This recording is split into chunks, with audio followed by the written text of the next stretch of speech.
Hello, this is William Cooper. Welcome to Awakening Together. I hope you're doing well. Today, let's look at who you are. Last time we looked at who you're not. Who you are is the very most important question there is. It's more of an experience than a question, really. There's two parts of what you experience.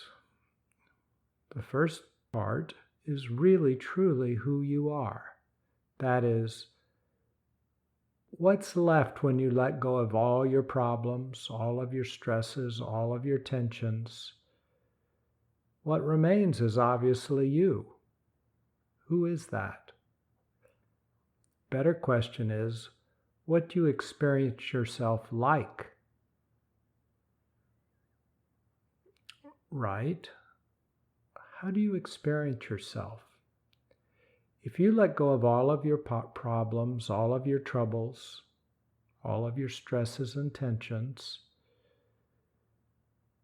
what you would experience, what's always there, is deep quiet, deep peace, a deep happiness. Isn't it true that when you let go of all of your troubles, you just feel happy? When there's nothing bothering you, you feel happy, loving. Well, that's who you are, happy, loving, very peaceful, very calm, very content. These are qualities of your being. There's nothing you have to do to enable these qualities. They're already there, right? Perhaps you can feel them now. Because the interesting thing is, there's really two things that you're feeling at any given time. One, it's the light or quality of who you are. And two, it's all that you're not. Any stresses and tensions and troubles and problems, you feel those, of course. And you also feel yourself. You feel both yourself and the problems you've accepted or created. Nobody's keeping those stresses and tensions and problems inside of you except you, of course. You either manufacture through thoughts and emotions these problems and keep them, not that they're not based on true things, I'm not saying they're not, but your reaction to these events are what you hold on to, and those are what are creating the problems for you. So you feel those. Or somebody else's problem, you've sort of accepted their problem, taken it on. Maybe they've just by osmosis been around you and you've got a similar mindset as your friend has now. You've taken it on. But you've done that.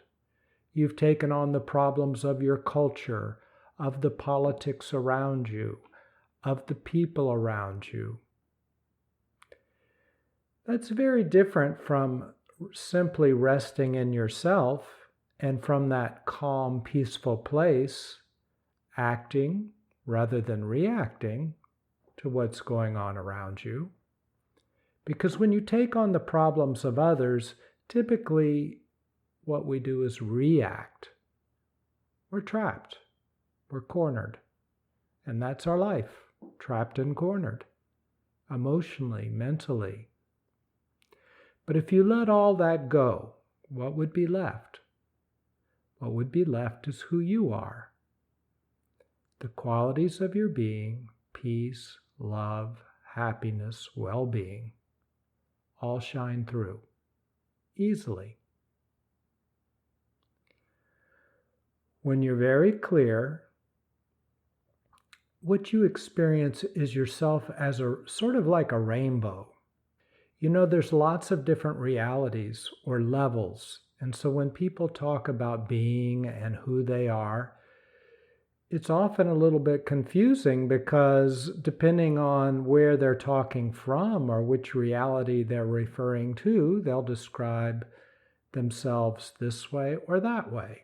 So let me just paint the entire rainbow, or at least the gesture of the rainbow, so you get an idea of what I'm talking about. On one end of the rainbow is deep silence. It's even beyond this creation, beyond this world, and we'll talk about that later some other time. When it enters creation, you experience yourself as light and sound, just a basic low rumble. That's where they got the sound of Om from. You can hear it if you're clear enough. You can hear it all the time. This is a very powerful energy, this light and sound. It's very powerful, so it comes with this energy of bliss and well-being. Vibrant. It's like an atomic bomb. It's not a mental thought. This is an experience. That's who you are. Now, this being, you will experience it. It congeals and condenses down into atoms and molecules, and this bliss and love and well-being and peace turns into matter, into atoms and molecules, which in turn turn into dogs and cats and razor blades and every possible thing. It's kind of funny. But things that we've created to hurt each other, like knives, are really created out of love. That's all matter is created out of love. It's congealed love. It's funny, isn't it? Anyway, one of the things that we create out of this love, happiness, bliss energy that's congealed into matter is we create thoughts, we create emotions. Emotions are things that you create. The qualities of being are things that are always there. The love, peace, well-being, calmness. Those are quality of being. The less you do, the more you feel them. There's nothing you have to do to create them. They're already there. What you do have to create is hurt, anger, fear, things that we call emotions. You have to create those. So this love energy, we can use it to create things like thoughts and emotions and all sorts of things. If we let go totally, everything turns into oneness. We become one with everything around us. We see that that is the truth. And perhaps this oneness is why in India they say the external reflects the internal. If we're all agitated on the inside, we create an agitated outside. So really our surroundings sort of reflect our creation on the inside. If you want to know what you've created on the inside, just look on the outside. If there's all sorts of pandemonium, well, you can get a hint that there's probably pandemonium inside of you. Although I have to say that there is cultural pandemonium that may not have to do with you and other kinds, and we'll get to that later, but just as a general rule. So, who are you? You are this being, this very, very deep being with beautiful qualities, natural qualities, love, peace, well-being. And the idea is that you flow from this deep, innate love, peace, and well-being into your life, and you have the tools to create a beautiful life from there when you're clear. When you're not clear, rather than responding and flowing, you're reacting and creating trouble inside of you and around you. Because when you're cut off from yourself, you experience separation anxiety, you experience a feeling of hurt and abandonment, and also because of all this, you feel angry and unfulfilled.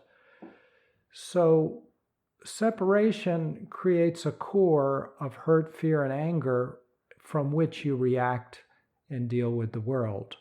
And that's where most of us are in this culture. We're in a world of hurt, fear, and anger because we live in our head, we live in our thoughts, we live in our emotions.